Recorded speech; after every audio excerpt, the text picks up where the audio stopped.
Muhammad Azfargani dari Brebes.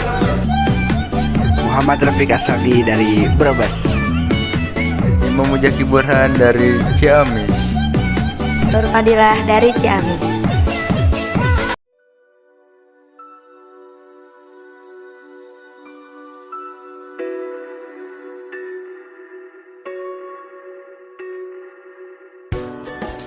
Perkembangan ilmu pengetahuan masa Daulah Umayyah di Damaskus.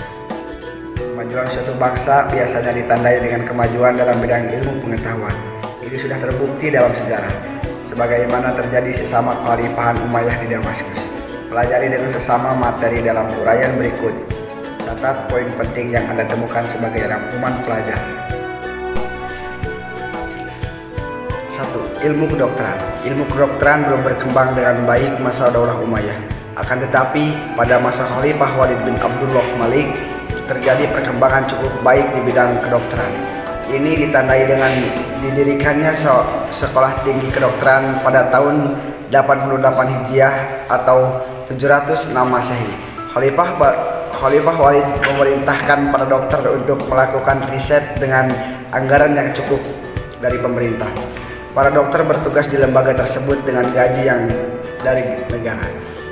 Rukman Al-Hakim dianggap sebagai dokter pertama dari bangsa Arab. Selain itu, Al-Haris bin Khalid yang dilahirkan di Taif adalah dokter yang paling masyhur pada masa Daulah Umayyah.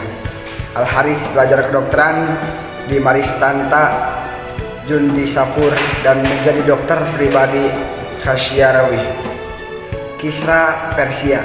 Al-Haris masuk Islam ketika Rasulullah SAW mengajaknya. An-Nazr, anaknya, mengikuti jejak ayahnya menjadi ahli bidang pengobatan penyakit liver. Ada pula Ibnu Abu Rumtah At-Tamimi yang menjadi seorang ahli ilmu anatomi. 2. Ilmu sejarah. Sejarah merupakan segala ilmu yang membahas tentang perjalanan hidup, kisah, dan riwayat. Berikut ilmuwan tamasyur bidang sejarah dalam masa Daulah Umayyah. A. Abu Marwan Abdul Malik bin Habib. Beliau lahir pada tahun 790 Masehi di desa Kurat, Libira dekat Granada dan meninggal pada tahun 852 Masehi di Cordoba. Salah satu beku Abu Marwan Abdul Malik bin Habib yang terkenal berjudul At-Tariq. B. Abu Bakar Muhammad bin Umar dikenal dengan Ibnu Qutiyah.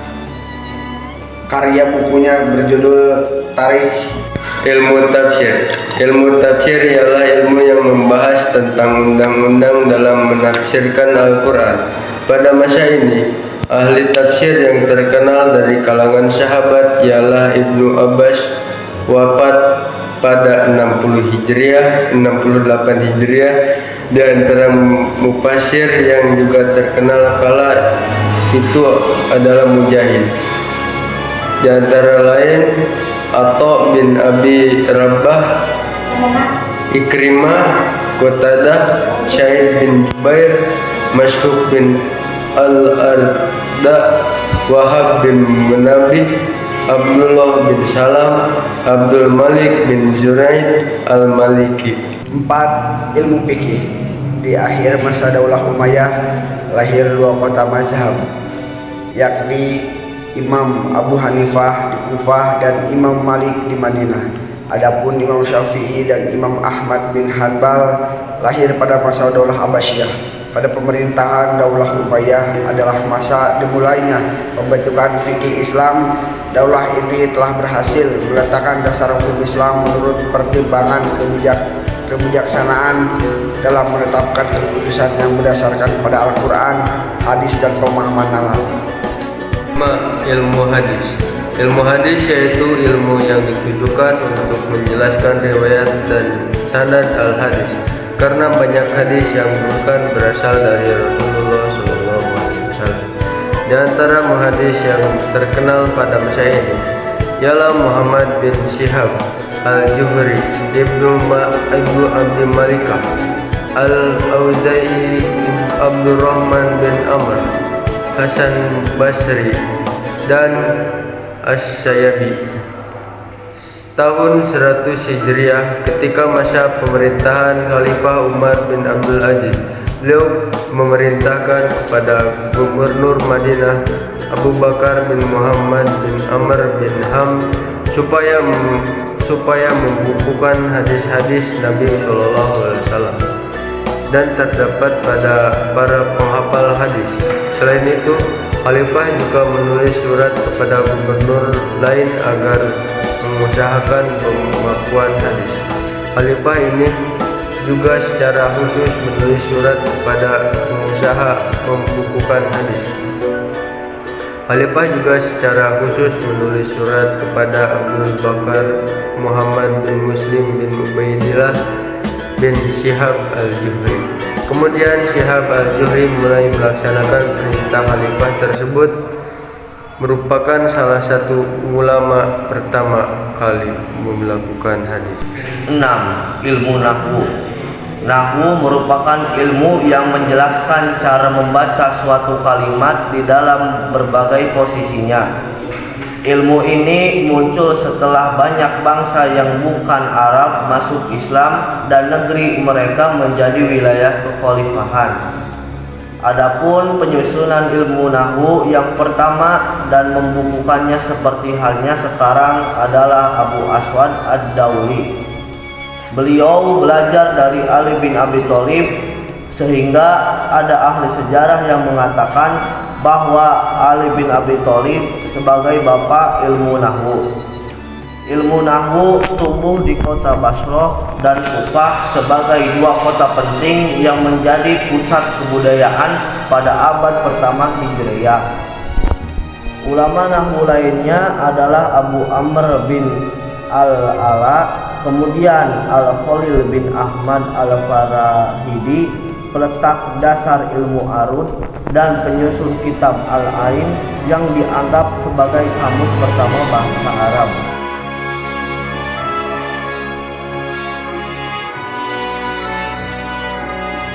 Kemunduran Daulah Umayyah di Damaskus. 1. Perselisihan antar keluarga khalifah.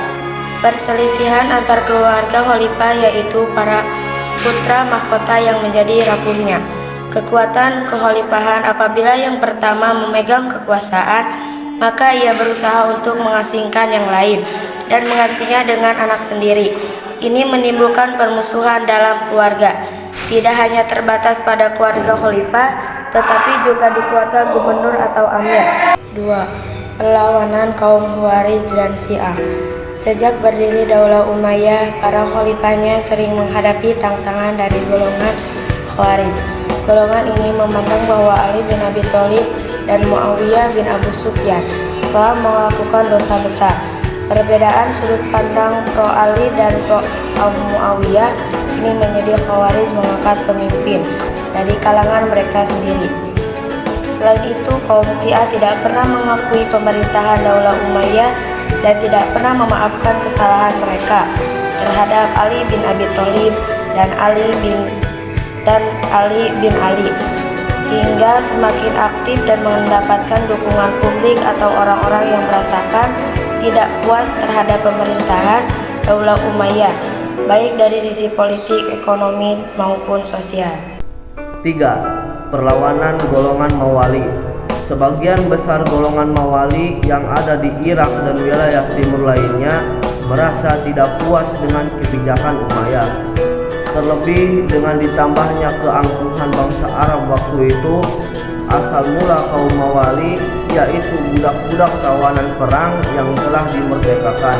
Kemudian istilah ini berkembang pada orang Islam. Ketika Bani Umayyah berkuasa, orang Mawali dipandang sebagai masyarakat bawahan sehingga terbukalah jurang dan sesat sosial yang membingungkan. Padahal orang Mawali ini turut serta berjuang membela Islam dan Bani Umayyah. Mereka adalah basis infanteri yang bertempur dengan kaki telanjang di atas panasnya pasir, tidak di atas unta maupun kuda. Mereka akhirnya bergabung dengan gerakan anti pemerintah yakni Bani Abbasiyah dan Syiah. 4. Pertentangan etnis Arab Utara dengan Arab Selatan. Pada masa kekuasaan Bani Umayyah, pertentangan etnis antara suku Arab Utara, Bani Qais, dan Arab Selatan, Bani Khalq, yang sudah ada sejak zaman sebelum Islam semakin meruncing. Perselisihan ini mengakibatkan para penguasa Bani Umayyah mendapat kesulitan untuk menggalang persatuan dan kesatuan.